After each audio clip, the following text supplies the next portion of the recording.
Vous êtes, mesdames et messieurs, sur NCA, la nouvelle chaîne africaine disponible sur le bouquet Canal+, Afrique, Canal 9 au Congo, 573 pour le reste du continent et en France sur Free, Canal 426. Et bienvenue dans ce spécial NCA au cœur de la campagne électorale en République du Congo et en direct de Brazzaville. Nous poursuivons donc notre série de débats thématiques dans le cadre de la campagne électorale ici au Congo. Et le numéro de ce jour est consacré au système éducatif congolais, à l'école congolaise. Comment se porte l'école congolaise? Quel regard porter sur le système éducatif congolais?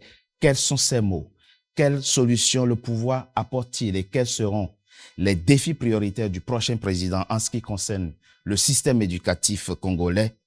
4 représentants de candidats avec moi autour de cette table pour en parler. Jean-Luc Moutou, quand on parle de l'école congolaise, qui mieux que le ministre de l'enseignement préscolaire, primaire, secondaire et de l'alphabétisation pour en parler? Vous êtes à la fois usager et acteur de l'école congolaise. Vous êtes donc au cœur des problématiques scolaires, éducatives et enseignantes. Mais à cette table, vous représentez le candidat Denis Sassou Nguesso qui, dans son carnet de route, accélération de la marche vers le développement, indique faire de l'école et de la recherche scientifique une priorité.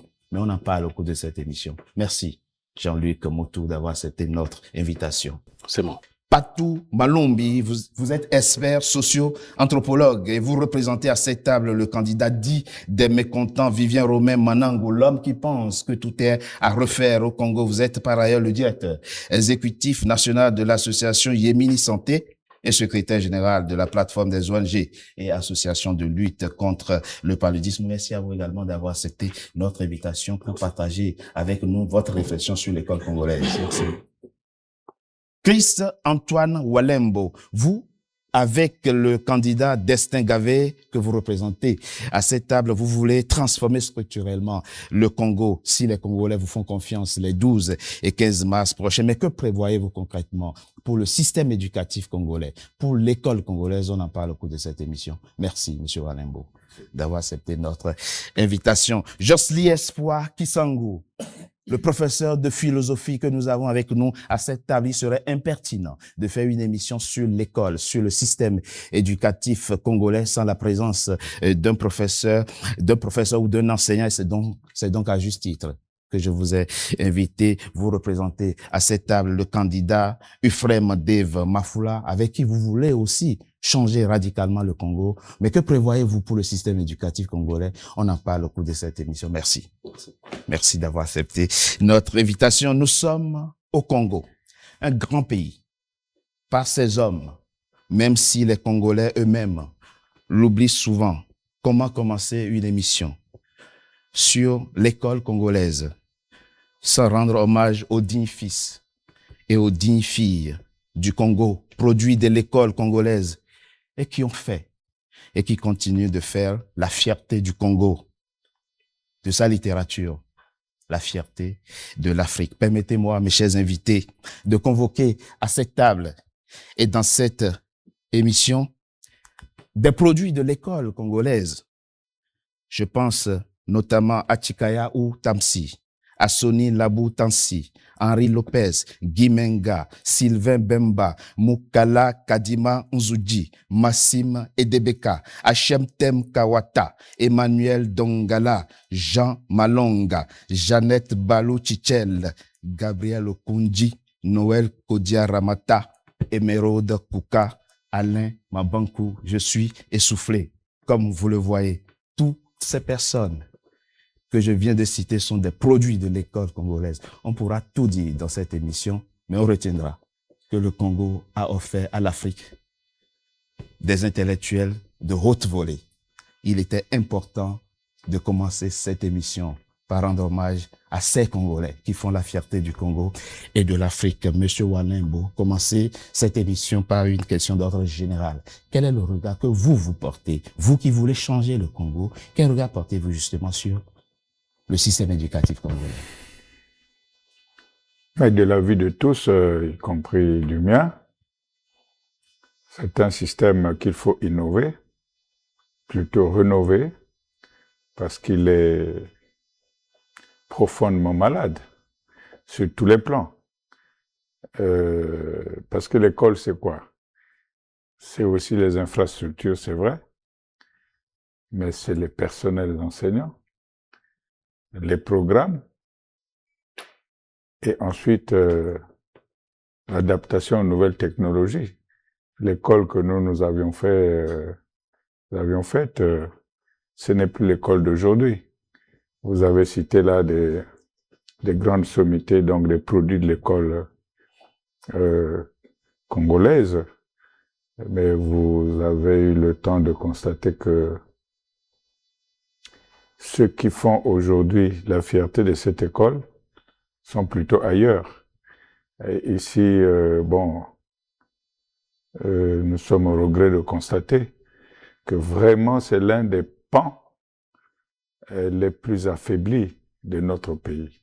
L'école? Parce que, oui, l'école et la santé, hein, c'est sûr que les défis que ces secteurs imposent aux gouvernants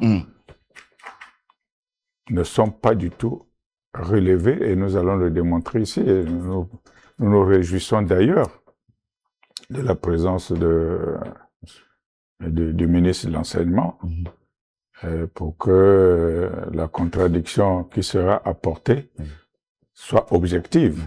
Mais pour nous et pour le candidat Destin Gavé que nous représentons ici, qui a même consacré près d'une centaine de pages sur la rénovation de l'école congolaise sur tous les plans, l'enseignement primaire, secondaire, et même l'enseignement supérieur, la formation professionnelle et technique. Ici, on va vous faire des révélations qui vont vous faire froid au dos. Parce que ceux qui gouvernent, bien sûr, ils ont une communication qui laisse dire que c'est plutôt sur la bonne direction que le pays est engagé, mais nous ne pensons pas. Vous ne pensez pas. Voilà. Le propos est très clair. Monsieur le ministre, comme monsieur le ministre est minoritaire autour de cette table, nous allons, à chaque fois que le gouvernement est interpellé, mais il ne représente pas le gouvernement. Dans cette émission, il représente le candidat Denis Sassou Nguesso. Jean-Luc Moutou, votre compatriote, n'a pas fait que critiquer. Il vous interpelle directement, il accuse même, il dit deux choses. L'école congolaise est malade. Et en plus, c'est l'enfant oublié de la République avec le secteur de la santé. Que répondez-vous à votre compatriote, monsieur le ministre?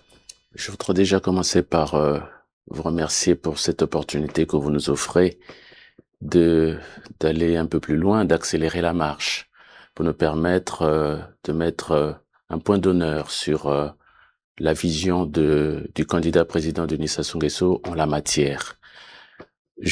Évidemment, vous comprendrez bien que je ne partage pas cette analyse. Vous avez beau jeu d'avoir commencé cette émission en présentant des sommités qui ont font la fierté, qui ont fait la fierté de l'école congolaise. Et c'est pour dire que contrairement aux propos de monsieur Walembo qui pense que le meilleur est à l'extérieur. Non, le meilleur se trouve ici. Nous avons été à l'extérieur. Moi qui vous parle, j'ai été à l'extérieur. J'ai fait le choix de revenir servir mon pays de l'intérieur. Et nous avons tenu ici dans ce pays en 2024 les États généraux de l'éducation nationale, de la formation et de la recherche qui a ouvert le livre et qui nous aura permis à toutes les compétences, à toutes les sensibilités, de pouvoir débattre de l'école congolaise et de proposer les meilleurs remèdes qu'il faut pour pouvoir, si tant est que l'école est malade, apporter le meilleur remède possible à cette école supposée malade. Et je pense que nous sommes dans ce contexte-là, nous sommes dans cette configuration-là, et je pense franchement que nous sommes plutôt sur le bon chemin pour pouvoir apporter les remèdes qu'il faut, de façon à ce que cette école qui n'était pas aussi malade que cela. Autrement, peut-être qu'elle serait morte, complètement morte de sa maladie. Au contraire. Et nous sommes à la manœuvre pour nous permettre justement à la fois de d'accompagner toute cette jeunesse. 70% de la population congolaise, elle est jeune. Nous avons à peu près 1 500 000 élèves dans notre système éducatif, près de 47 000 étudiants à l'université Maringouabi et à l'université de Sassou Nguesso. Et tous les mécanismes qui sont mis en place devraient nous permettre évidemment de prendre en charge cette jeunesse, de l'accompagner, de lui donner le potentiel nécessaire pour se construire, se développer et participer à la construction de notre pays. Monsieur Kisangui, ce que dit le ministre Moutou est très intéressant. Le ministre dit peut-être que l'école serait déjà morte complètement si des efforts ne sont pas constamment faits dans le sens de son maintien en vie. Vous êtes enseignant, vous enseignez même la philosophie, ça vous donne une autre dimension dans la réflexion que nous menons ensemble ici. Vous êtes un acteur quotidien du système éducatif congolais. S'il est malade, dans quel état, quelle est la gravité de sa maladie? Merci beaucoup pour la parole accordée.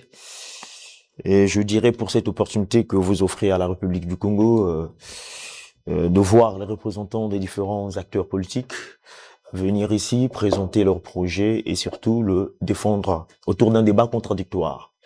Je vais commencer par dire que vous me posez là une question de diagnostic en fait de notre système éducatif. Et moi je dirais que notre système éducatif est complètement à terre. Pour ne pas dire, s'il faut le diagnostiquer, il s'agit d'une maladie qu'on appellerait le cancer, qui effectivement, au fur et à mesure, est en train de consommer un certain nombre de cellules et le sang au fur et à mesure jusqu'à ce que nous verrons ce système se vider de toute sa substantialité. C'est pour autant dire que notre système éducatif aujourd'hui mérite d'être reformé. Et donc, pour nous, je voudrais dire que pour le candidat Dave Mafoula, nous devons partir du principe que l'école congolaise est à réformer. L'école congolaise est à réformer et c'est une bonne chute. Et ça me permet de m'adresser à vous, Monsieur Malumbi. Alors, vous êtes expert socio-anthropologue. Ça me met à l'aise par rapport à la question que je voudrais vous poser. Le débat que nous menons ici, on aurait pu mettre notre pays, l'échange serait le même. Que ce soit la Côte d'Ivoire, le Togo, le Bénin, l'Ouganda, le Kenya, je pense qu'on sera unanime sur les diagnostics. Vous qui êtes anthropologue et donc qui avez une vision autre que nous autres qui ne sommes pas anthropologues, est-ce qu'au fond, le mal n'est pas finalement congénital? Est-ce que le vin n'était pas dans le fruit au départ? Nous qui avons tous hérité d'un système éducatif, enfin hérité de la colonisation, d'un système éducatif où finalement nous ne savions même pas de quoi nous avions besoin réellement, où on nous demande de faire quelque chose qui s'avère finalement ne pas être compatible en tout cas à ce que nous voulons. Est-ce que le mal ne vient pas de là? Pour comprendre la démarche intellectuelle du ministre Moutou.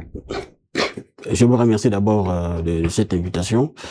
Comme le dit les prédécesseurs, c'est que c'est un espace que vous offrez pour que les représentants de chaque candidat, bien entendu, présentent les projets de société de leur candidat. Et comme nous sommes sur le sujet fondé sur le système éducatif, je pense que permettez-moi aussi, bien entendu, de revenir un peu sur les diagnostics structurels qui a été tout à l'heure fait. Mais ce qui est vrai, c'est que globalement, le système, à la limite, comme on dit les autres, c'est que le système est sous perfusion. Ça, il faut le reconnaître. Mais lorsqu'on parle du système éducatif, ce n'est pas seulement l'enseignement préscolaire, primaire, secondaire, premier et second degré, mais il y a aussi l'enseignement supérieur. Mais lorsqu'on parle d'enseignement supérieur, on se fonde bien entendu sur les universités. Oui. Vous avez donc ici au niveau de notre pays, vous n'avez que 2 universités publiques depuis les indépendances. Depuis le Congo a cédé à la souveraineté internationale, nous n'avons que 2 universités qui sont concentrées dans le département de Brazzaville. La première université, vous avez donc l'université Maringouabi, qui est dans un état très préoccupant. Et vous avez la récente université publique qui a été construite, l'université Denis Sassou Nguesso. Oui. Donc là, ça pose un problème. On ne peut même l'université Maringouabi, c'est juste un héritage, on peut dire colonial. C'était l'école supérieure de l'AF qui a été transformée à l'université faculté de lettres et des sciences humaines. Donc jusqu'à présent, je peux vous dire que le Congo n'a construit qu'une université publique. D'accord. Voilà, il n'y a que ça. Et je voulais aussi revenir, si vous me permettez. Oui, mais précisez la réflexion, comme on n'aura pas assez de temps. À chaque fois qu'on évoque un élément, il faut préciser. Quand on prend la taille de la population congolaise, faut-il avoir une université dans les 15 départements, ou bien comment menez-vous la réflexion? Est-ce qu'il y a des années où on a des bacheliers qui ne savent pas dans quelle université aller? Ou bien une université pour 3 départements? Comment voyez-vous la chose? Pour qu'on avancerait rapidement. Non, mais puisque je vous ai rappelé tout à l'heure que c'est important de ne pas de l'université, mais ce que je voulais rappeler ici, c'est que actuellement, nous avons 15 départements. Oui. Donc, avant, c'était 12, nous sommes à 15. Je pense que la réflexion, c'est quoi? Vous allez constater que, l'université étant basée à Brazzaville, ceux qui sont, par exemple, à l'intérieur du pays, je prends, par exemple, l'exemple du département de l'Alikwala, qui est département à la limite, dans la partie nord du pays. Imaginez-vous si un étudiant obtient le baccalauréat, s'il n'a pas un parent à Brazzaville, je vous dis. C'est vrai, vous avez raison. En ce moment-là, s'il n'a pas de parents à Brazzaville, s'il n'a plus de c'est matériellement difficile. Bien sûr, donc c'est l'abandon. Vous avez, tel que dans le département, tel que dans les Roumoux, c'est la même chose. Je pense que ce que nous allons faire, notre candidat, dans le candidat de mes cantons, c'est que nous allons mettre des pôles. C'est-à-dire qu'il y aura, l'université Ngouabi ce sont déjà des acquis, les acquis, et nous allons construire les universités. Il y aura une université au niveau des Ouesso et l'autre université dans la partie, c'est notamment à Kayi. Tout ça, c'est pour permettre aux étudiants qui n'ont pas des parents, ou bien qui n'ont pas de parents, pouvoir bien entendu bénéficier de cette l'université vers, bien entendu, les étudiants et les étudiants bacheliers. Alors c'est très intéressant cette réflexion que vous menez, Jean-Luc Moutou. Il y a 2 points importants. Il y a ce que vient de dire Monsieur Maloubi, l'accès à la formation, l'accès à l'instruction. Et puis, il y a le deuxième point. Mais c'est une chance que de vous avoir autour de cette table. Et la question que je m'en vais vous poser vaut pour tous les pays du continent. Monsieur Jean-Luc Moutou, qui définit les programmes scolaires, ce que nous enseignons à nos enfants dans les écoles? Qui c'est qui le définit? Et en fonction de quoi? Quels sont les repères qui permettent de définir? Lui, il est professeur d'université. Le programme, il enseigne la philosophie. Sur la base de le programme de philosophie qu'on lui a demandé d'exécuter, qui c'est qui définit ça, monsieur? Vous savez que le monde change. Oui. Et tout change, en fait. Et on ne peut pas garder des enseignements qui correspondent aux époques des années 60. C'est vrai. Donc nous sommes adaptés suffisamment à l'heure actuelle au contexte de la globalité, des changements climatiques et d'autres thématiques qui sont très importantes et qu'il faut intégrer dans les curricula à l'heure actuelle. Mais je voudrais revenir sur les propos tenus autour de cette table par mon contradicteur de gauche qui considère que l'école est à terre. Et lui-même est enseignant.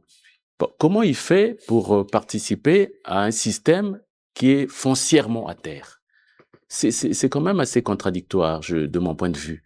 Et nous avons eu dans ce pays, je l'ai dit tout à l'heure dans mon propos introductif, les États généraux de l'éducation nationale, de la formation et de la recherche, où toutes les sommités, toutes les compétences étaient recherchées pour pouvoir contribuer à la réflexion sur l'école pour les 25-30 prochaines années. Bon, s'ils n'ont pas été là, c'est pas ici qu'on va rouvrir le débat sur l'école. Nous avons fait ce travail et nous avons considéré que les préconisations, en tout cas les résultats issus des États généraux, sont ce que nous allons mettre en exécution pour les 30 prochaines années. Et c'est sur la base de cela que nous allons travailler et ne pas considérer que l'école est à terre. Et ça, c'est vraiment, je pense, assez insultant pour notre système éducatif. D'ailleurs, qui nous aura nous-mêmes formés et dans lequel nous sommes en train de travailler à l'heure actuelle et pour pouvoir donner des compétences à nos apprenants à l'heure actuelle. Donc, je pense qu'il faut quand même essayer d'ajuster le propos et peut-être aussi me tourner à droite pour dire que là aussi, on peut pas être mécontent de tout quand même aussi, non plus. Hein. S'il y a des choses qui ont été faites, faut le reconnaître. Qui ont été bien faites, il faut le reconnaître. La construction de ces infrastructures obéit à une logique démographique. La concentration de la population est telle que nous avons un grand pôle à Brazzaville, évidemment, donc, qui a reçu l'université Marien Ngouabi pendant de nombreuses années. Et lorsque le moment est venu pour qu'on puisse construire une deuxième université publique, l'université Denis Sassou Nguesso a été construite. Et pour ne pas s'arrêter là, l'université de Liambou, en périphérie de Pointe-Noire, a été construite. L'université de Luango est en pleine construction et peut-être que les premiers modules vont être ouverts à partir de l'année universitaire prochaine. Sans compter, puisqu'on parlait des départements du Nord, les universités inter-États de Saint-Mélima, dans le nord du pays, reçoit des étudiants qui sont à la frontière avec le Cameroun pour pouvoir donc permettre aux étudiants des deux pays de pouvoir aller dans ces universités-là. Donc, il y a cette lecture qu'il faut quand même améliorer, hein, pour ne pas qu'on puisse penser que... je vais vous dire, le département de la Sanga, Oui. ou du moins le département de la Likwala, nous produit moins de 100 admis au bac par an. 100 admis au bac, vous n'allez pas construire une université il faut du personnel à Ifondo. On ne va pas construire une université à Ifondo pour recevoir ne serait-ce que moins de 100 admis au baccalauréat par année. Donc, pour l'instant, nous continuons de travailler en fonction de ce schéma et il est admis que, en fonction de l'évolution démographique, les infrastructures suivront. On l'a dit déjà du côté de Pointe-Noire, du côté de Ouesso et peut-être aussi dans d'autres départements. Mais je pense que Ouesso, Oyo, dans le département de la Cuvette, devrait pouvoir recevoir d'ici là aussi une université pour pouvoir abriter les apprenants qui sortent de nos systèmes éducatifs. Alors, Monsieur Kisangou, le ministre dit quelque chose de mon point de vue, hein, d'intéressant. Vous avez régulièrement, en tout cas, le dernier rendez-vous, c'était en 2024, fait une sorte d'aggiornamento des besoins du Congo en matière éducative, en matière scolaire.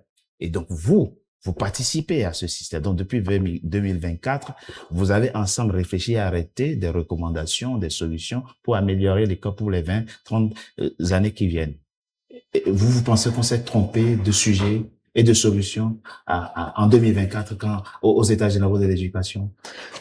Alors, je veux dire que les États généraux de l'éducation au Congo, en réalité, jusqu'à présent, n'ont pas plutôt, les États généraux bien entendu, produit encore peut-être ce qu'on attend de ces États-là pour le moment. Mais ce que je pourrais peut-être ajouter, c'est que mes propos ne sont pas foncièrement peut-être déplacés. Pour ne pas dire que je participe, comme vient de le dire Monsieur le ministre,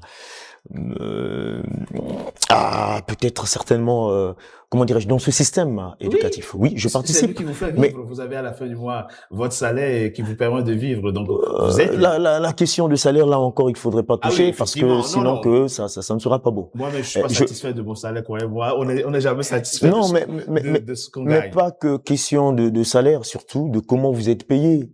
Est-ce que votre salaire est régulier, par exemple? Voilà, c'est un autre volet, je pense.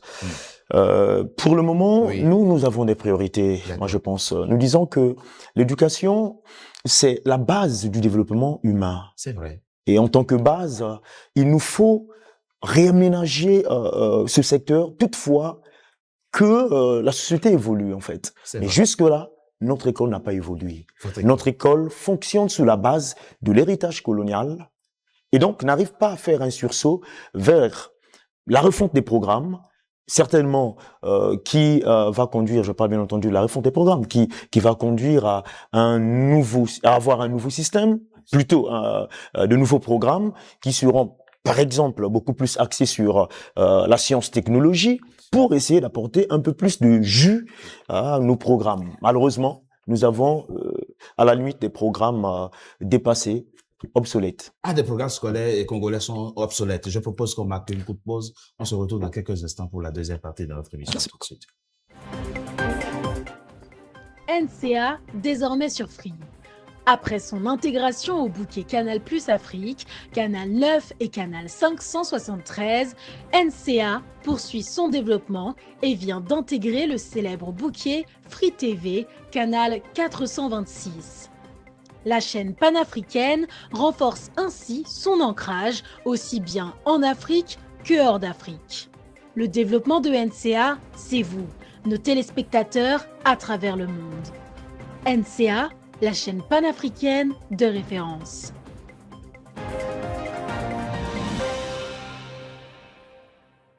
Deuxième partie de NCA. notre émission, deuxième Après partie de Canal+ NCA au Afrique, cœur de la Canal 9 et campagne Canal électorale NCA en République du Congo et en et vient direct de d'intégrer le Brazzaville. Dans la célèbre première bouquet partie de notre émission, l'enseignant qui est ici 426. avec nous, Jocely Espoir, et qui Kisangou a indiqué La Chine que renforce les programmes ainsi mis en œuvre à l'école son congolaise ancrage sont dépassés, aussi bien en complètement Afrique obsolètes. que hors Pour autant, d'Afrique. le pouvoir Là, congolais c'est vous, nos reste-t-il les bras téléspectateurs. croisés face aux problèmes du système NCA, éducatif congolais? la chaîne On en parle panafricaine après ce de reportage référence. signé par la rédaction NCA. Assurer l'accès de tous à une éducation de qualité, le Congo redouble d'efforts pour atteindre cet objectif de développement durable numéro 4. Dans cette optique, le gouvernement a adopté un projet de loi sur la réforme du système éducatif en janvier 2026, réforme qui découle des États généraux de l'éducation nationale. Quels sont les profils requis? Quels sont les domaines dans lesquels nous avons besoin de former?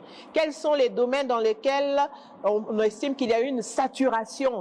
C'est sur cette base-là que nous allons procéder à la réforme des programmes.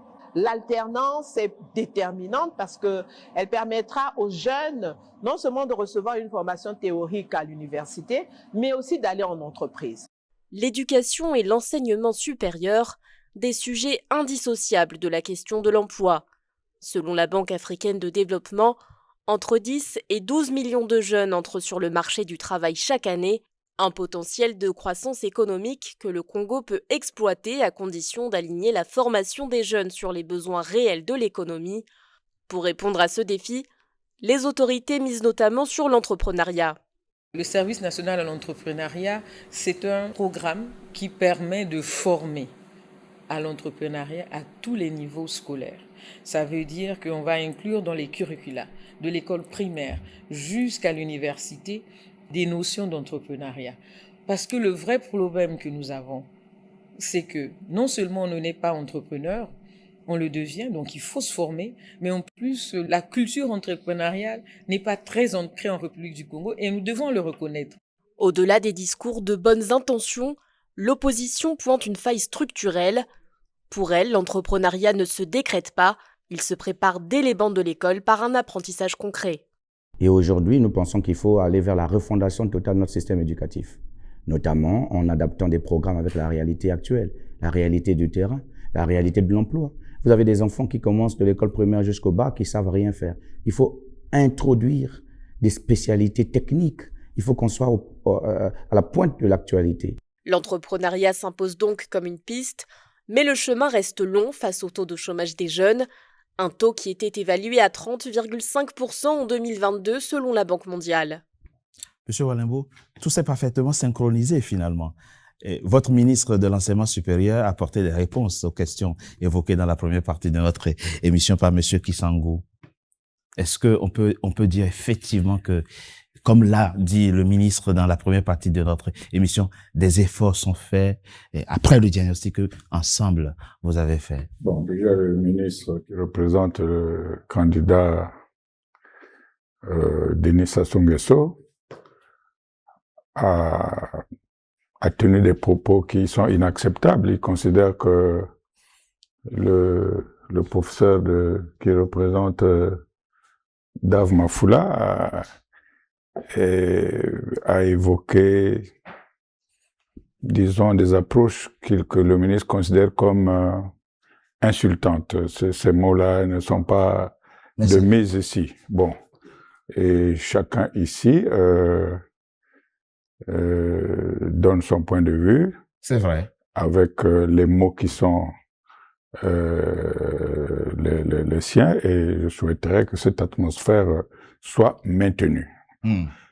Alors, ce que je voudrais relever ici, mon cher Togbe, vous qui séjournez au Congo, je vous assure, je défie quiconque de prouver qu'en Afrique, il y a des gouvernants qui communiquent mieux que les gouvernants congolais. Ce sont des spécialistes de la rhétorique. Je vous assure. Vous avez suivi le reportage. Oui. Lorsque vous regardez ces reportages-là, vous avez l'impression que vous ne vivez pas au Congo. Moi qui vous parle, bon, vous avez développé des profils. Je peux aussi vous dire que moi aussi j'ai été enseignant au Gabon. où je suis resté 30 ans. J'ai même un lycée là-bas qui fonctionne encore, qu'on appelle le lycée Soni Laboutansi. Donc, je suis un acteur de l'éducation. C'est des questions que je connais. Alors, est-ce que le représentant, enfin le ministre Moutou, est au courant d'un certain nombre de choses pour qu'il puisse... Comme quoi? On va être concret. Écoutez, je suis allé avec un inspecteur, Amphilou. Il s'appelle Boudjika. Vous pouvez le convoquer. Parce qu'il devait inspecter là-bas des enseignements ou des enseignants, etc. Oui. Lorsqu'on arrive quelque part, on voit plein d'élèves dehors, un peu loin de l'établissement. On se demande qu'est-ce qui se passe. On a donc posé la question, mais qu'est-ce que vous faites ici? Nous sommes arrivés en retard dans les salles de classe qui sont déjà bondées d'élèves. Là-bas, c'est comme ça que nous faisons. Celui qui arrive avant trouve de la place. Ceux qui arrivent 5 minutes ou 2 minutes après ne peuvent pas apprendre. C'est pour ça que nous sommes là. Voilà. Donc, ça, ce sont des réalités. Et malheureusement, ici sur votre plateau, défileront ici des gouvernants. Ils sont pas... C'est des gens qui réfléchissent. Hein. La dernière fois, c'était un ministre qui était là, non? Aujourd'hui aussi, c'est un autre ministre. Mais ce sont des carriéristes. Qu'est-ce qu'il peut dire, le ministre Moutou, là? Parce qu'il y a sa carrière aussi qui est en jeu. Oui, il a une mission. Oui, il a une mission. Il n'y a pas d'attaque personnelle. Oui, mais parce qu'il a tenu des propos qui m'ont un peu interpellé. Donc, on peut les modérer. Donc, moi, je dis... On peut les modérer. Je dis, si tant est que ça vous a offusqué, on peut les modérer. Hein, on ne va pas s'attacher à ces propos-là. Au contraire, on va faire avancer le débat. Voilà, monsieur Togbé, je vous assure, moi, je suis revenu dans mon pays depuis pratiquement une quinzaine d'années. Bien. Dire que le gouvernement n'a rien fait, que la situation que ce gouvernement a trouvée depuis 20 ans ou depuis 15 ans, elle est restée la même, que des efforts ne sont pas réalisés, ce serait des contre-vérités. Ça, c'est vrai. Okay. Mais nous devons... Là, vous êtes honnête. Oui, nous devons accepter ici que le rythme, c'est-à-dire que la demande scolaire, que ce soit la carte scolaire, que ce soit les problèmes de formation, que ce soit les programmes, ne suivent pas par rapport aux défis qu'il y a à relever. Donc, nous considérons que les gouvernants sont quelque peu dépassés. Moi-même, j'ai des enfants à l'école jusqu'à présent.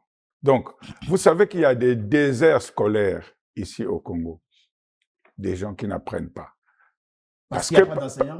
Le ministre vous dira de la vie même du ministre, puisque je l'ai suivi. Il y a un déficit de 20 000 enseignants.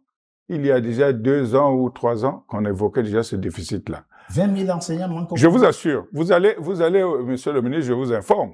Allez au lycée de Goma-Sese ou un collège qui est là-bas. Les enfants vont passer le BPC, il n'y a pas tous les professeurs. Il manque là-bas le professeur de mathématiques, le professeur de SVT. Comment ils vont affronter ces examens-là? Voilà des réalités, des faits. Parce que sur ce débat-là, M. Togbé, nous voulons être vraiment basiques. C'est vrai.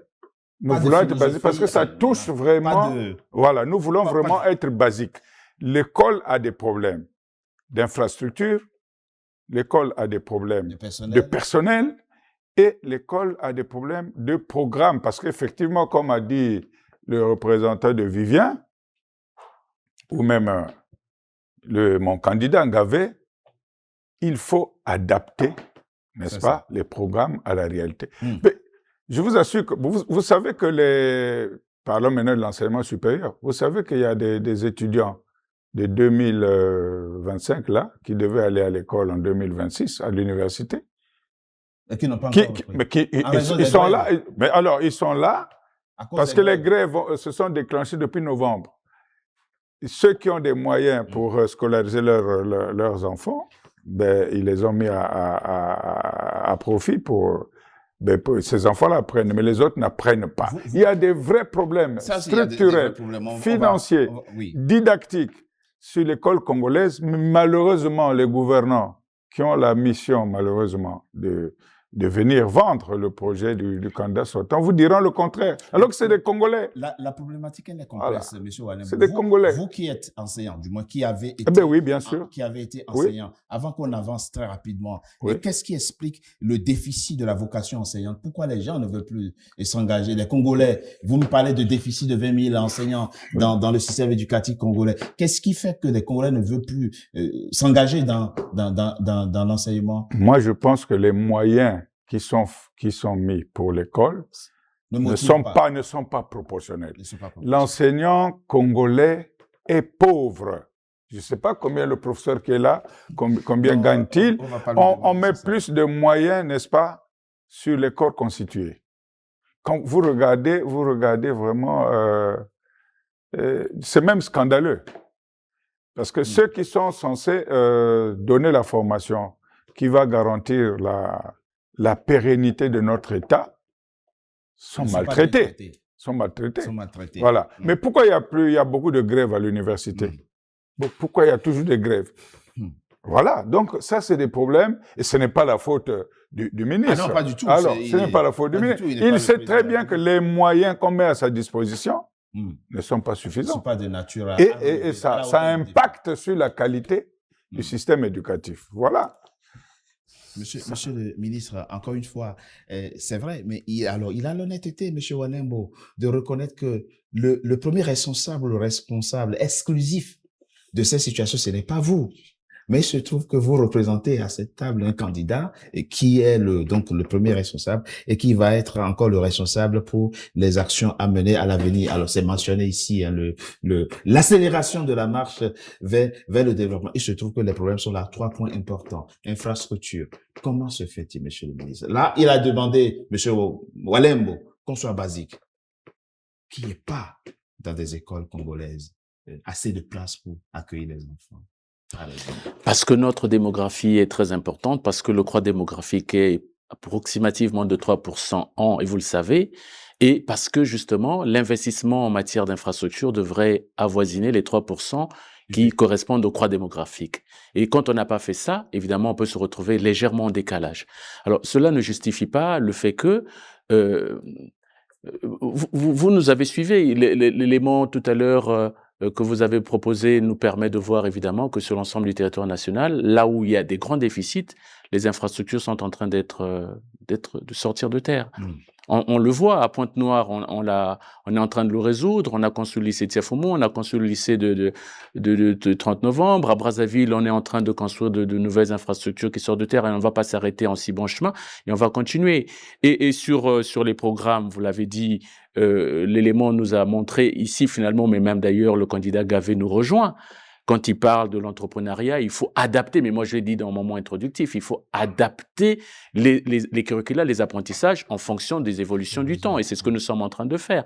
Mettre les enfants en alternance, leur faire connaître le monde de l'entreprise, intégrer les notions d'entrepreneuriat parce qu'aujourd'hui, tout le monde devrait pouvoir entreprendre pour se mettre à son propre compte. Donc il y a tellement de choses, mais au fond, je voudrais pouvoir compter ici sur les différentes composantes, sur Monsieur Kisangou ici, qui est dans le système éducatif et devrait nous permettre, pour que ce système ne reste pas à terre, contribuer, participer pour qu'on puisse relever notre secteur éducatif et permettre justement à ce potentiel qui participe véritablement à la construction de notre pays.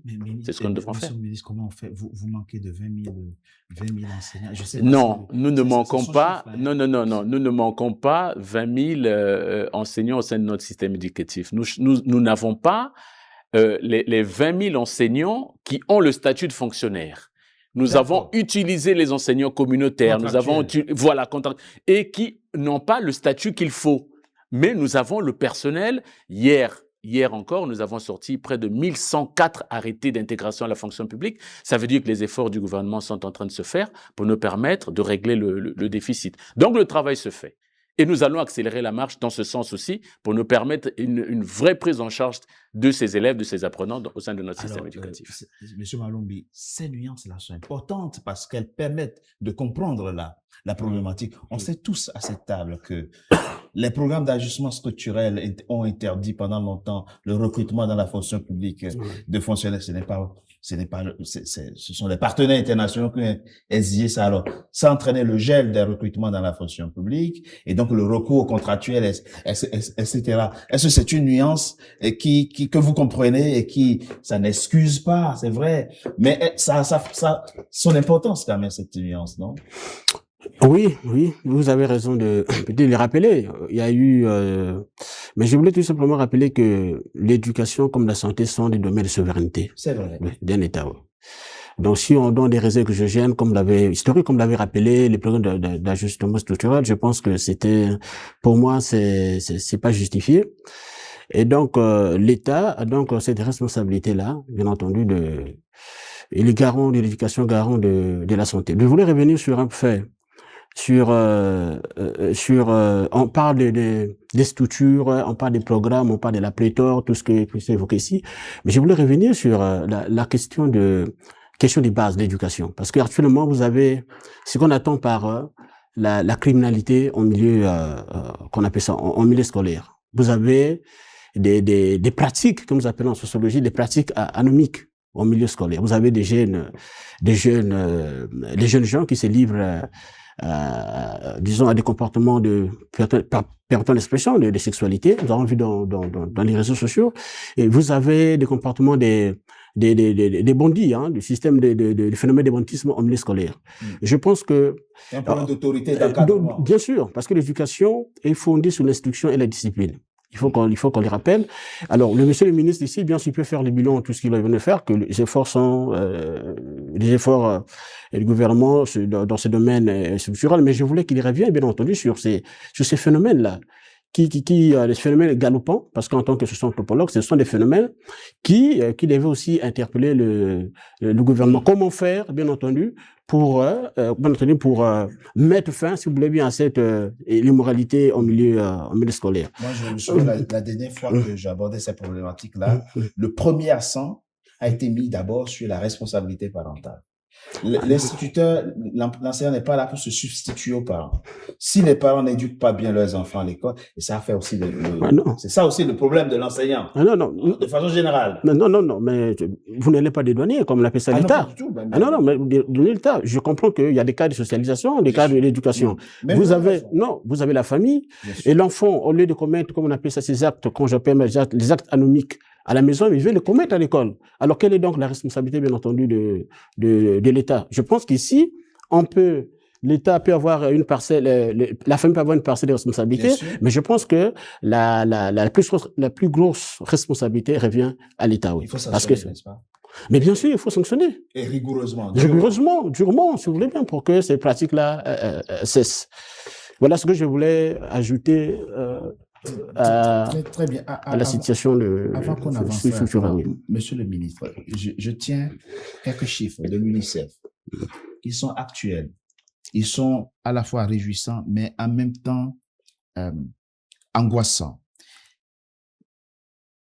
Taux de scolarisation au Congo, 96,5%. Taux d'achèvement, 91%. C'est largement au-dessus de la moyenne continentale. Mais seuls 46,4% des enfants atteignent des compétences minimales en français et en mathématiques. Ça rejoint le débatteur qui parlait de compte. Comment se fait-il qu'on a la chance d'avoir autant d'enfants à l'école et que finalement, ils sortent du primaire, ils savent pas lire, ils savent pas véritablement écrire. En plus, c'est votre département, monsieur le ministre, c'est vous qui les accueillez dès leur socialisation en milieu scolaire. Qu'est-ce qui se passe? Vous avez cité ce chiffre, 46,6%, il n'est pas loin de 50%. C'est ça. Si nous avions atteint 50%, nous serions à la moyenne. Et nous avons pris le taureau par les cornes. Nous sommes en train de travailler sur ces aspects-là de façon à permettre justement à ce que nos apprenants, lorsqu'ils terminent le socle de 10 ans, qu'ils puissent avoir les compétences nécessaires pour pouvoir se défendre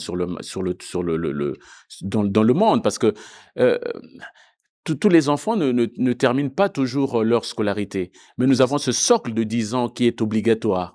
Et lorsque cet enfant a terminé son socle de 10 ans, il devrait pouvoir savoir compter, lire, écrire, et ce sont déjà des outils, des compétences, les premières compétences qui vont lui permettre de lutter dans la société et de pouvoir peut-être aussi déjà commencer à exercer un emploi. Et ça, c'est ce qui est important, et nous travaillons sur tous ces aspects pour corriger les statistiques. Mais peut-être revenir sur une matière que mon collègue de droite était en train d'évoquer, les questions de violence en milieu scolaire. Ce sont des observations, je pense, qui remonteraient à 2-3 ans en arrière, au moment où nous n'avions pas encore adopté l'uniformisation de la tenue scolaire.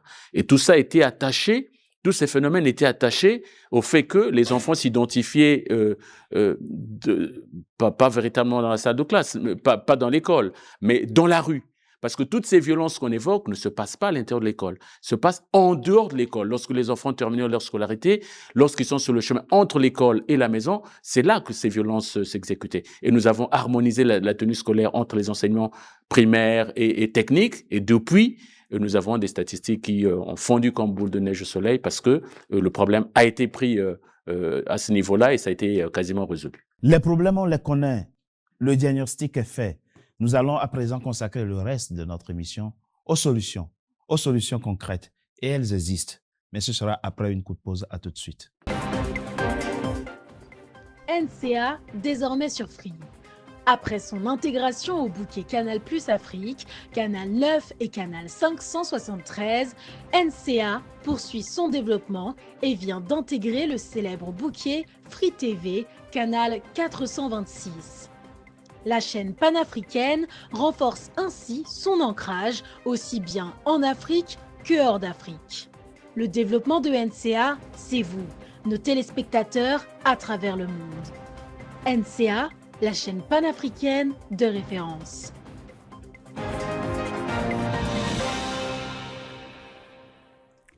Troisième et dernière partie de notre émission consacrée au système éducatif congolais, à l'école congolaise sur NCA, au cœur de la présidentielle au Congo, d'où nous émettons en direct de Brazzaville. Alors, vous êtes l'enseignant qui est avec nous dans cette émission. On a identifié 3 grands aspects par rapport aux maux dont souffre le système éducatif congolais. La question des infrastructures. Il n'est plus acceptable, il n'est pas acceptable que des enfants congolais n'aient pas assez de place dans les salles de classe. Mais Monsieur le ministre a indiqué, et les solutions sont proposées ici pour résoudre ce problème, en tenant compte notamment de l'évolution démographique de ce pays. La question du personnel qui manque et la question du contenu. Vous représentez à cette table un candidat. Quelles sont les solutions que vous proposez pour régler ces 3 différents problèmes que nous avons identifiés dans les 2 premières parties de notre émission? Alors, merci beaucoup, puisqu'il s'agit des solutions, sinon il y a des aspects du débat sur lesquels je voudrais en fait rebondir. Mais bien bon, sûr, mais je pense que... Vous pouvez aller brièvement, puisque effectivement, je vous avais dit que vous auriez la parole. Bon, mais je pense par exemple la question du déficit d'enseignants, c'est une question qui s'est toujours posée.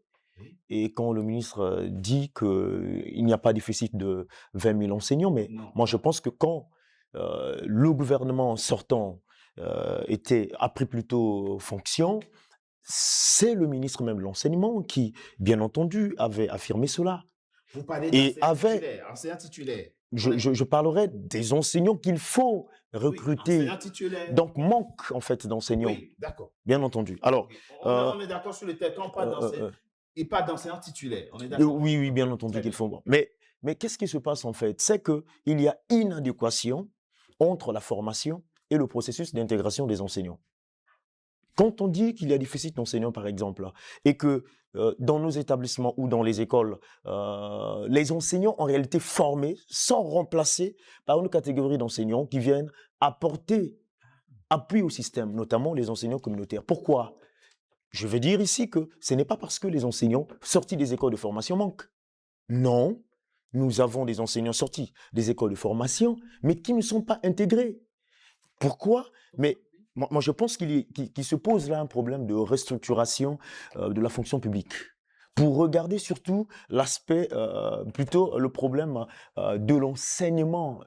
Un problème qu'on devait en réalité considérer comme la priorité des priorités, puisqu'il s'agit même du socle du développement humain. Seulement, les enseignants sont formés, ils ne sont pas recrutés. On préfère prendre des enseignants. C'est très important. Bien entendu. C'est même grave. Très grave. Si c'est vrai. Bien entendu. Ce que vous dites. Et donc, il y a des enseignants formés, dans bien entendu. les écoles de formation. Des écoles de formation.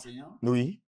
Et qu'on laisse de côté pour aller recruter des contractuels. Bien entendu, des contractuels.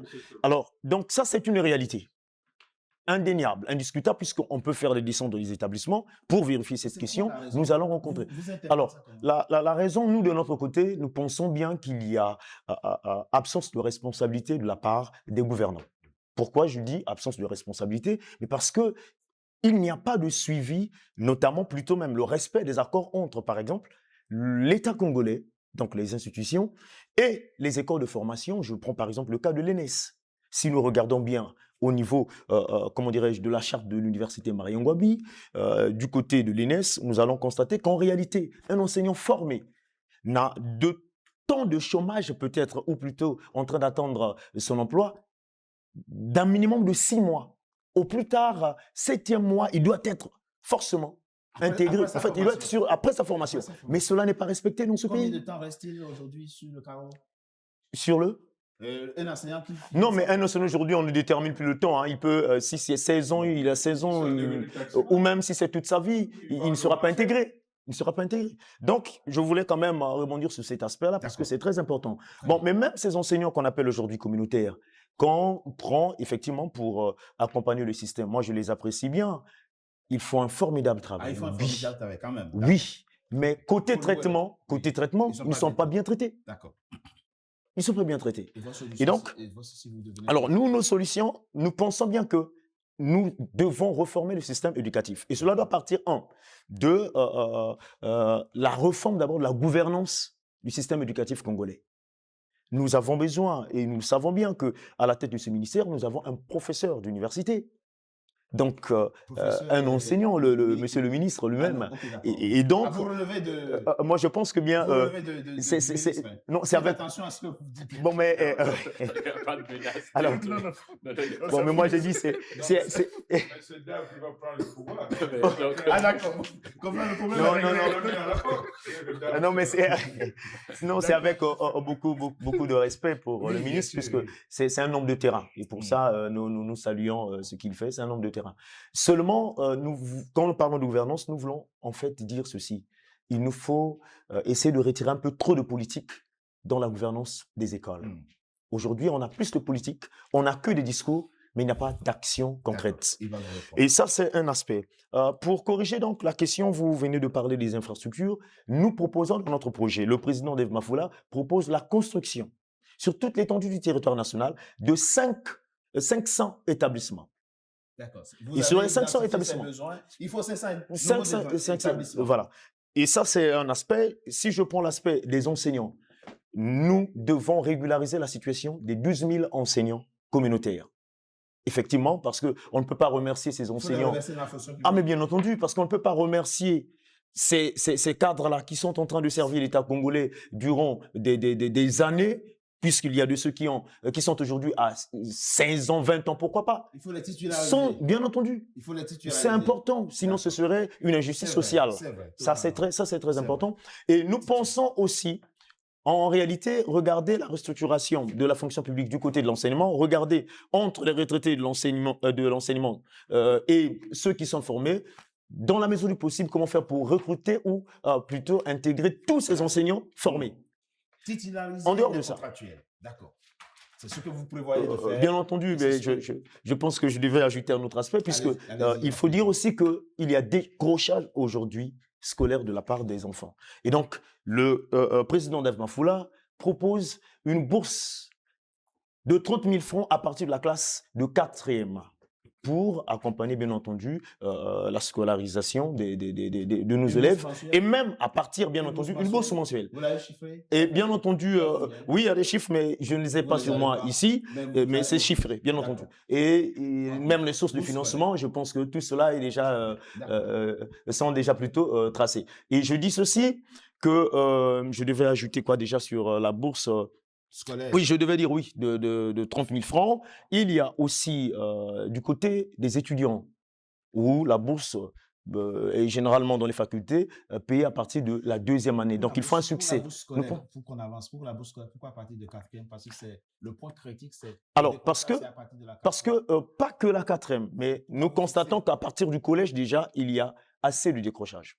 Et quand on monte au lycée, c'est pire encore. Et donc, il faut partir à partir du collège, parce qu'à partir du primaire, les parents ont encore assez de contrôle sur les enfants. Tout à l'heure, mon co-débatteur vient de dire ici qu'il y a des enfants, 30 000 par mois. Et sur les 30 000, nous disons ceci. En réalité, ces 30 000 ne devraient pas que accompagner ces enfants dans le processus, bien entendu, de la scolarité, mais de la formation professionnelle aussi. Pourquoi? Mais parce qu'avec ces 30 000 francs, l'enfant, en dehors de l'école, pourrait effectivement aussi assurer ou payer une formation parallèle. Et donc, ça, c'est un aspect. Et au sujet de la bourse, par exemple, les étudiants, nous disons il faut universaliser la bourse dès la première année. Les étudiants ont droit à la bourse une fois. Tous les étudiants, bien entendu. Sans aucun mérite. Non, ce n'est pas question que de mérite, parce que je ne pense pas... Quel est ce mérite-là qu'on demande aujourd'hui aux étudiants? L'étudiant qui a eu 10 au bac, comme l'étudiant qui a eu 15 au bac, oui. Il faut que dès la première année, eux tous soient boursiers. Alors, mais regardons quels sont les critères qui sont fixés à la base pour que nos étudiants aient la bourse. Ce n'est pas parce que l'un a 15 de moyenne et l'autre n'en a pas. Aujourd'hui, on regarde simplement l'admission au concours. On dit il faut le succès, en fait. D'accord. Un succès à l'université. Mais nous pensons que tout cela, ça crée un poids de mesure. Ça ne tient pas. Ça n'a fait pas plus sens de la mettre plutôt à partir de la 2e année pour récompenser l'effort de l'étudiant en année supérieure, non? Non, nos étudiants aujourd'hui décrochent assez et il faut les accompagner. OK. Alors, comme monsieur le ministre est seul face à vous trois, à chaque fois, il répond à chacun de vous. Alors, c'est très clair. C'est très clair ce que dit monsieur Kisangou. Bourse scolaire, titularisation d'abord des contractuels. Ça, c'est censé comme monsieur le ministre. Quelqu'un qui a servi 10 ans, 12 ans, 15 ans, l'État, la République, on peut pas le remercier comme ça du jour au lendemain. Il faut, c'est légitime. Et vous avez raison. Oui. Mais parce que cette régularisation est simplement en marche. J'étais en train de vous dire que hier à peine, nous avons libéré près de plus de 1104 décrets d'intégration à la fonction publique. Et là, majoritairement, il y a à la fois les enseignants formés, comme le dit M. Kisangou, sortis des ENS, et aussi les enseignants communautaires qui sont sur le terrain. Alors, entre 2017 et 2018, nous avons signé un contrat avec les enseignants formés. Nous leur avons demandé d'aller sur le terrain, sur la base des affectations, pour qu'ils soutiennent le système éducatif en attendant leur intégration à la fonction publique. Beaucoup ont refusé. Et puisqu'ils ont refusé, qu'est-ce qu'ils deviennent? Mais ce sont ces situations qu'évoque M. Kisangou, des enseignants formés qui ne travaillent pas alors que l'État leur a proposé un contrat. Beaucoup ont signé ce contrat et ils travaillent avec nous et d'autres ont refusé. Et entre-temps, justement, pour combler les déficits, nous avons recouru aux enseignants communautaires qui sont pris en charge et qui nous permettent justement de tenir les salles de classe. Alors, pour parler des bourses, c'est l'approche, c'est votre approche, distribuer ainsi des bourses aux apprenants à partir de la classe de 4e. Mais à l'heure actuelle, au sein de notre système éducatif à l'université Marien-Ngouabi, nous avons 8234 étudiants boursiers au Congo qui perçoivent leur bourse. C'est déjà beaucoup parce que tout ça est fait sur la base des critères. Et à l'étranger, nous avons 692 étudiants qui bénéficient de leur bourse, qui sont payés désormais mensuellement. Je pense que c'est suffisant pour leur permettre de se tenir leur scolarité. Il faut travailler avant ça régulier parce que il y a des retards souvent qui pénalisent beaucoup. Non, plus maintenant. Ah, non, plus maintenant. Ah, non, plus maintenant. Non, plus maintenant. Plus maintenant. Très bien. Parce que c'est versé mensuellement et plus maintenant. Ça, je peux vous le garantir. Alors, monsieur Malombi, vous qui représentez Vivien Manangou à cette table, vous êtes, Vivien Manangou est déclaré président de la République, élu président de la République au soir du 15 mars. Mesure prioritaire en ce qui concerne le système éducatif, qu'est-ce que vous adoptez comme solution au problème que nous avons? Justement, il sera élu. Donc, les mécontents vont les lire, mais pour les mesures sur l'éducation, nous avons donc, c'est une priorité absolue pour notre candidat, pour le candidat des mécontents. Je voulais d'abord revenir sur ce que venait de dire monsieur me permettez, hein, le monsieur. Okay. Je voulais tout simplement porter la connaissance de co-débatteurs, même des Congolais qui nous suivent, par extension même ceux qui nous suivent à travers le monde, c'est que actuellement, sur la campagne des bourses, il y a un retard. Je dis pour la campagne des bourses. Okay, parce que la dernière bourse qui a été payée remonte à l'année 2023-2024. Donc, ils n'ont pas encore lancé la campagne 2025 et 26. Voilà. Donc, il y a un retard dans ce sens-là. Et la bourse qui est payée, on paye, vous voyez bien, c'est des paiements, on peut dire en termes de régularisation. Voilà. Donc, c'est ce que je voulais rappeler. Et deuxième aspect, c'est ce que a dit tout à l'heure mon cher frère, la bourse au niveau de l'université, comme a rappelé tout à l'heure le représentant des candidats président, c'est que la bourse est octroyée à ceux qui sont au niveau des écoles.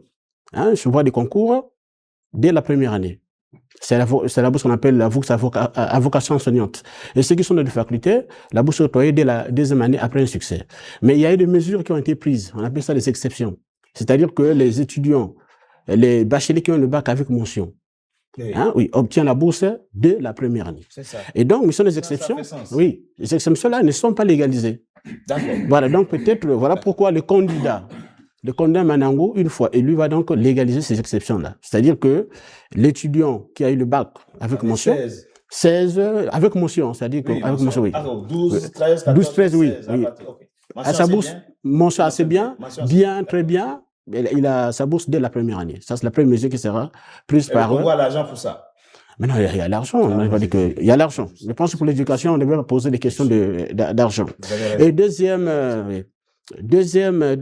mesure, c'est que, comme l'a dit tout à l'heure M. le ministre, c'est que moi, j'ai posé la question dans ce anthropologue, l'héritage colonial. Nous nous sommes dit, on ne peut pas continuer toujours à enseigner les enfants en français et en anglais. Donc, le candidat des mécontents propose l'introduction de nos langues nationales. Les Kituba. Voilà. Bon, si c'est déjà fait, c'est en cours, c'est pas encore fait, hein. Oui. Mais nous proposons, quand le candidat des mécontents sera élu, la langue Kituba, la lingala sera donc introduite dès le primaire. C'est cela. Et ensuite, il y aura, puisqu'on a tout à l'heure, on a décrié, bien entendu, dans le cadre du diagnostic, c'est que il y a beaucoup d'enseignants qui ont des problèmes en termes de manipulation des outils, des technologies et de l'information, de la communication. Ça, c'est un grand problème. Le monde est évolue. Bien mise à jour, voilà, c'est cela. Donc, il propose cela. Donc, il y aura une formation, les enseignants, bien entendu, dans ce domaine-là. Et aussi, la généralisation des cantines scolaires. Ça aussi, c'est important. Ça, on va mettre un accent sur ça. L'autre, bien sûr, il y a quand même des points de convergence. Nous, c'est que ce sera un recrutement automatique des enseignants communautaires. Ça, c'est ce que propose le président des mécontents. Je veux aussi revenir sur la recherche. Vous allez voir le budget, la prévision 2016, le budget 2016. 2026? Non, 2026, je veux dire, excusez-moi. Vous avez donc la prévision recherche 7 milliards seulement. 7 milliards consacrés à la recherche. Je parle même pas aussi des frais qui sont consacrés, bien entendu, au pilotage du ministère. Si vous enlevez ça, ce sera moins de 7 milliards. Notre candidat dit qu'on va mettre en place, on va créer un fonds national pour la recherche. Ça, c'est important. Oui, ça c'est ce que parce que le développement, c'est aussi la recherche. Si la recherche n'est pas bien assise, c'est difficile. Donc, il y a ça. Il y a aussi, tout à l'heure, je vous ai rappelé ici, c'est qu'il faut réhabiliter, pour nous, même pas réhabiliter l'université Marangwabi, parce que pour nous, il faut une construction d'une nouvelle université. Hein, comme à l'instar de l'université, comment on appelle ça il faut fermer Marangwabi. Non, Marangwabi, non, c'est obsolète, il n'y a plus rien là-bas. Il faut, je vous dis que le Marangwabi n'est pas, c'est pas une université à la limite. C'est pas un complexe comme Cheikh Anta Diop. Donc, nous voulons des universités qui répondent bien entendu aux défis de l'heure. Donc, en dehors de ça, il a dit tout à l'heure, l'universalisation de la bourse. Mais nous, il y aura des critères. Hein. C'est la méritocratie. D'accord. Voilà. À partir du collège jusqu'à l'université, comme je l'ai dit, il faut tenir compte des critères parce qu'il faut privilégier, comme on appelle ça, les méritants. Mais il y a aussi un aspect que je voulais soulever. Ce que nous attendons par les minorités sociales.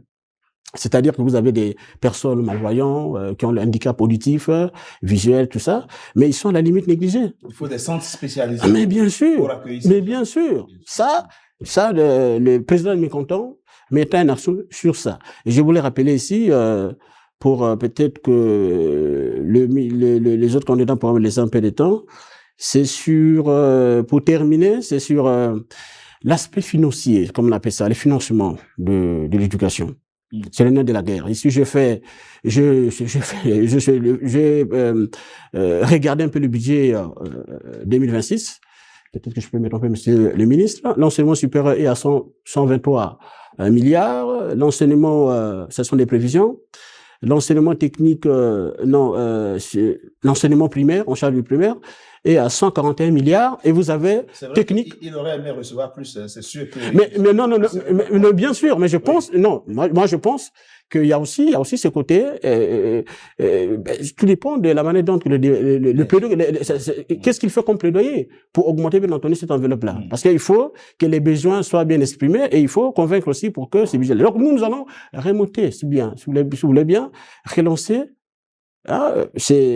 augmenter ces budgets-là consacrés à l'éducation. Donc on va passer de 2% à 5% de PIB. Donc voilà ce que je peux vous dire. De manière générale, les propositions, sinon des solutions, des remèdes proposés par... Elles sont très claires, vos solutions. Monsieur Walembo, votre candidat est élu. Au soir du 15 mars, nous avons identifié les problèmes. Et quelles sont les solutions que vous apportez par rapport à la question du personnel que vous avez évoquée? Vous avez été d'ailleurs le premier à évoquer la question dans cette émission, à la question des infrastructures et à la question du contenu.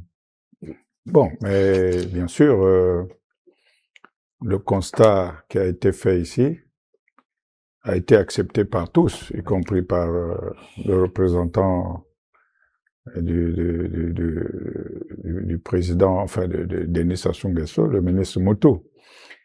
C'est vrai que l'intérêt est de trouver des solutions. Donc, on est d'accord qu'il y a des problèmes. Parce que si un problème n'a pas de solution, ça ne s'appelle pas problème. C'est vrai. Voilà. Donc, moi, mon candidat a beaucoup travaillé sur cette question. Bon, je vais survoler, hein. Oui, il y a le renforcement des infrastructures scolaires. C'est vrai qu'il y a un effort qui est fait. Tout le monde a une mais quand on regarde la carte scolaire, l'effort est encore très, très insuffisant. On va accélérer la marche. Bien. Ensuite, c'est-à-dire qu'il y a la construction et la réhabilitation des écoles. Hein. Bien. La formation continue des enseignants. Parce que il y a un des contradicteurs ici qui a relevé que les enseignants, bon, les enfants quand ils arrivent à un certain, ils savent même pas faire des opérations de mathématiques, bien parler français. Monsieur le ministre doit savoir que beaucoup d'enseignants qui sont dans son département sont mal formés. Donc, l'élève est le miroir de son maître. On est d'accord. Alors, donc, il faut donc une formation continue des enseignants et le renforcement de leurs capacités. Donc, il faut créer des centres de formation continue. Bon. Pour Gavé, effectivement, il y a l'amélioration de l'accès à l'éducation dans les zones rurales. Je vous assure, si la vitrine, c'est seulement les grands centres, vous aurez une lecture faussée des questions de l'éducation dans notre pays. Il faut aller dans donc, pays. Le ministre sait très bien qu'il y a un problème de carte scolaire qu'il faudrait revoir. Je vous assure, quand vous quittez Brazzaville pour aller dans l'Interland, bon, je parle pas du pôle. Le pôle, c'est une situation exceptionnelle parce que c'est un département toujours, suivez mon regard, il y a toujours des problèmes là-bas qui sont spécifiques. Mais même ailleurs, vous voyez bien qu'en zone rurale, vraiment, les enfants sont délaissés. Tout à l'heure, je venais de dire qu'il y a des établissements qui doivent accueillir, par exemple, un collège qui, dans une salle de classe, doit accueillir 5 ou 6 professeurs. Il n'y en a pas. Voilà, il n'y en a pas. Alors, vous avez donc l'introduction d'un programme éducatif adapté au contexte. Ça, le ministre l'a bien dit ici. Ça, c'est dans des termes génériques, pour que ça ait une connotation de portée générale. Mais les spécialistes de l'enseignement savent comment adapter les programmes. J'ai entendu ici les langues, et puis la digitalisation, les outils numériques, etc. Bon, Mais quant à l'université, je vais terminer par là, parce que je ne veux pas capitaliser la parole. Je voudrais dire ici que l'État doit tout faire pour que les étudiants qui sont envoyés à l'étranger ne se clochardisent pas. Ça, c'est un véritable problème. Vous décidez d'envoyer des étudiants à l'étranger, vous ne payez pas leurs enseignements, donc vous ne vous acquittez pas. Le ministre a dit que depuis... Non, vous savez, on peut vous donner des exemples. Okay. Il faut que ça change. Et justement, Dave Mafour, et plutôt, Ngavé va changer ça, hein, parce que ces étudiants-là, après, c'est la perdition. Il y en a même qui commencent à faire dans le trafic de drogue. Ouais.